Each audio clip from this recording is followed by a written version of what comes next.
ইদানিং নেটে প্রবেশ করলেই কাপল ব্লগের ছড়াছড়ি দিন দিন এটি বেড়েই চলেছে। এ থেকে পরিত্রাণের উপায় কি? দেখুন, যাদের মোবাইলে এগুলো আসে, যে পেজ, যে আইডি, যে আপনার গ্রুপ থেকে আসে, সেগুলো আনফলো করেন, সেগুলো ব্লক করেন, সেগুলো থেকে আপনি বেরিয়ে আসার চেষ্টা করেন। খুব সহজ, প্রয়োজনের মধ্যে সহযোগিতা নিতে পারেন। আর যারা এই ব্লগগুলো তৈরি করছেন, এরা হলো রীতিমতো একটা, বলা যেতে পারে, শতাব্দীর সবচেয়ে শ্রেষ্ঠ, সবচেয়ে বেশি বড় বেহায়া। কারণ এই শতাব্দীতে যত বেহায়াপনা হচ্ছে, এর ভিতরে এই বেহায়াপনাটা যাদের মধ্যে হচ্ছে, তাদের মধ্যে বেহায়াপনার বোধটুকু পর্যন্ত নেই। স্বামী স্ত্রীর একান্ত মুহূর্তগুলোকে ভিডিও করে করে মানুষকে দিচ্ছেন, আপনার বউকে মানুষের সামনে উপস্থাপন করছেন। কেন? কিছু ভিউ কামানোর জন্য, অ্যাডসেন্স করে কিছু পয়সা কামাই করবেন সেজন্য। তো এতটুকু লজ্জা যার নাই, সে তার স্ত্রীকে মার্কেটে, সোশ্যাল মিডিয়াতে তার স্ত্রীর সৌন্দর্যকে সেল করছে কিছু টাকা কামাই করার জন্য। মানুষের চোখের ক্ষুধা মিটাচ্ছে, মানুষের চোখের চাহিদা মিটাচ্ছে। এটা মিটায় সে কিছু টাকা কামাই করছে, কিংবা কিছু ভিউ কামাচ্ছে, কিছু লাইক কমেন্ট কামাচ্ছে। তো এটা হলো নির্লজ্জতার চূড়ান্ত রূপ, সোজা কথা।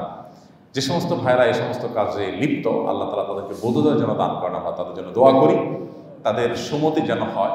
নিজের স্ত্রীর সাথে একান্ত মুহূর্ত অথবা ঘরোয়া মুহূর্ত, এই মুহূর্তগুলো বাহিরে শেয়ার করার ভিতরে কোনো পুরুষত্ব নেই, বরং সেখানে কাপুরুষত্ব আছে। এখানে কোনো ব্যাটাগিরি নেই, বরং সেখানে নির্লজ্জতা আছে। আমাদের এখন একটা ট্রেন্ড চালু হয়েছে যে ব্যক্তিগত বলতে কোনো কিছু নেই। এই ব্যক্তিগত বলতে কোনো কিছু নাই যারা বলেন, এরা বায়ু ত্যাগ করার সময় কি জোরে ছাড়েন কিনা, তারা সব ট্যাবু ভাঙতে চান, এই ট্যাবুকে তারা ভাঙতে চান কিনা।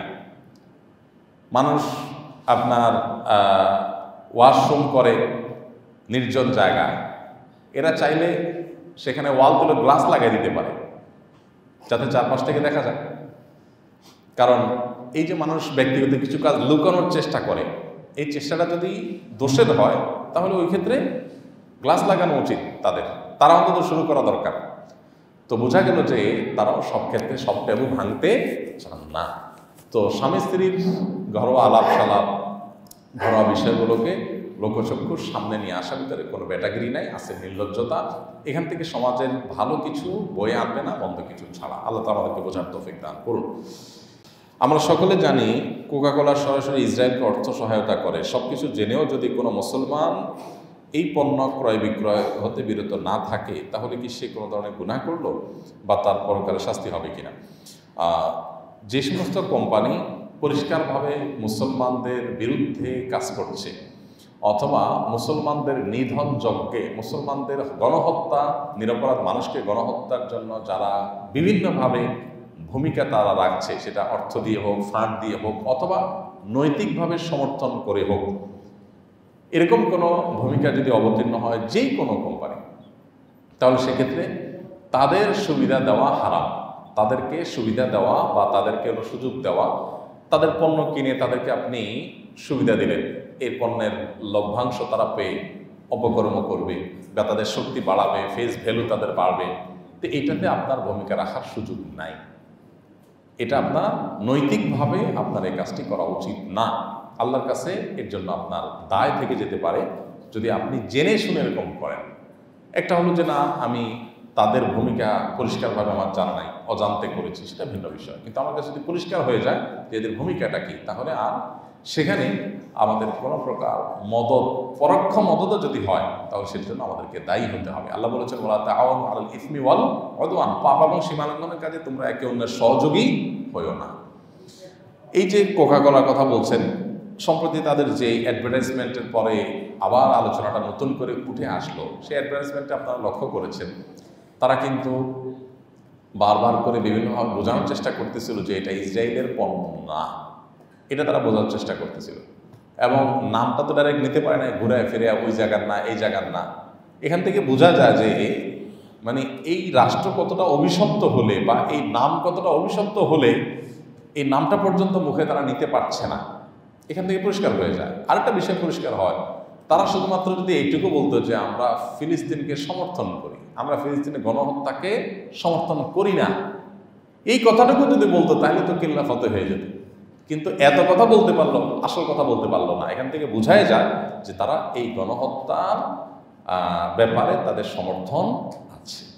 যদি সমর্থন না থাকতো তাহলে তার বিরুদ্ধে অভিযুক্ত সেটাতে তারা এটা অস্বীকার করলেই পারতো যে আমরা এই গণহত্যাকে সমর্থন করি না বা কোনোভাবে আমরা সহায়তা করি না, এখানে অন্যায়ের সাথে আমরা নাই, বলতে পারতো। সেটা না বলাটা পরিষ্কার করেছে যে তাদের ডাল মে কুচ কালা নেই পুরাই কালা হয়। বুঝা যাচ্ছে কথা? আমাদের বাসা বাড়িগুলো শুধুমাত্র এই কোকা কোলাই না, বহু ইহুদি পণ্য আছে যেগুলো আমাদের বাসা বাড়িতে ভরা।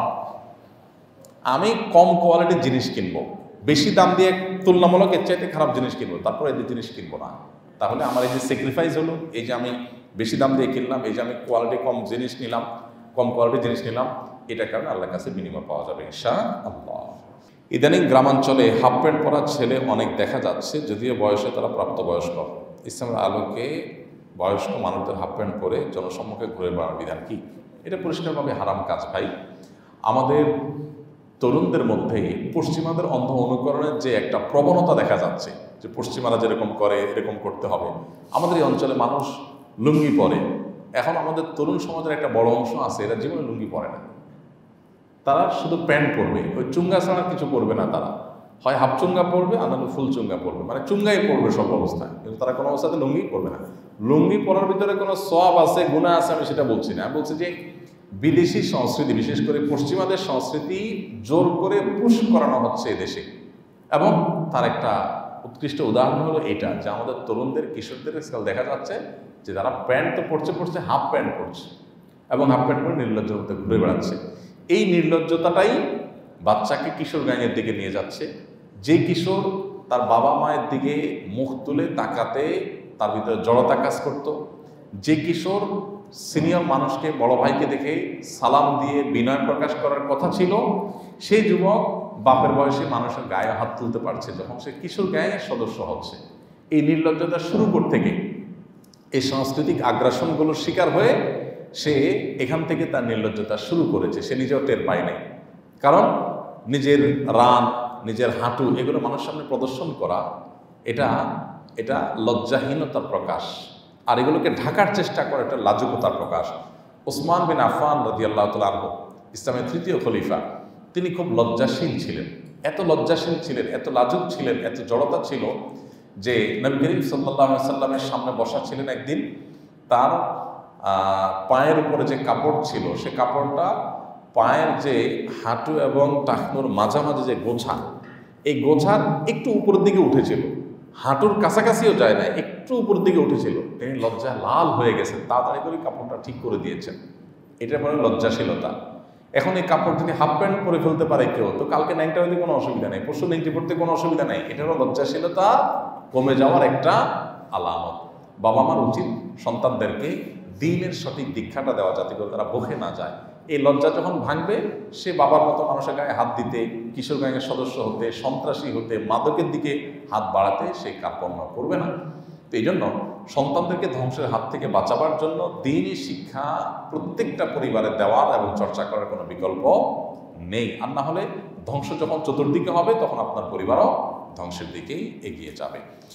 আমার আপন সহোদর ভাই সুদের উপরে অর্থ লগ্নি দান করে এবং এটাই তার একমাত্র পেশা। তার বাড়িতে দাওয়াত খাওয়া এবং তার ক্রয় করা ফল ফলাদি আমার জন্য ভোগ করা হালাল হবে কিনা?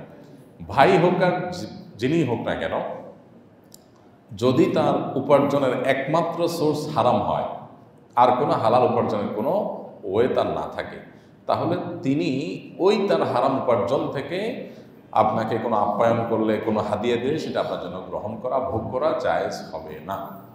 এখন প্রশ্ন হলো যে যদি আমি এটা না করি তাহলে সেক্ষেত্রে তার সাথে সম্পর্ক নষ্ট হবে, ভুল বুঝাবুঝি তৈরি হবে, তাহলে আমি কি করব? এর উত্তর হলো, প্রথমত আপনি চেষ্টা করবেন তাকে বোঝানোর, আপনার বিপত্তির জায়গাটা তাকে পরিষ্কার করার, যে তোমার প্রতি আমার কোনো বিশেষ কোনো বিদ্বেষ নেই, দুঃখ নেই, শত্রুতা নেই ব্যক্তিগত পর্যায়ের, বরং এটি হারাম হওয়ার কারণে আমি নিতে পারছি না, আমার অপারগতার জায়গাটা এখানে। যদি সেরকম আন্ডারস্ট্যান্ডিং থাকে তাহলে বোঝানো তাকে, তাতে দুইটা জিনিস হবে। বিনয়ের সাথে সুন্দর করে বোঝাইলে নিজের অপারগতাটা প্রকাশ পাবে, তিনি ভুল ধারণা থেকে সরে আসবেন। দ্বিতীয়ত তাকে একটা দাওয়াত দেওয়া হয়ে যাবে যেন সে হারাম থেকে সরে আসে। আর যদি এরকম পরিস্থিতি না থাকে এবং এমন পরিবেশ হয় যে এখানে আসলে কোনোভাবে ডিনাই করা যায় নাই, বাধ্য হয়েছেন গ্রহণ করতে, তাহলে সেক্ষেত্রে উপঢৌকন হলে সেটা গ্রহণ করে সওয়াবের নিয়ত করা ছাড়া কাউকে দান করে দেবেন, নিজে ভোগ করবেন না। আর খাওয়া দাওয়া হলে যথাসম্ভব সেটা আপনাকে অ্যাভয়েড করতেই হবে। আসুন্নাহ ফাউন্ডেশন, উম্মার স্বার্থে সুন্নাহর সাথে।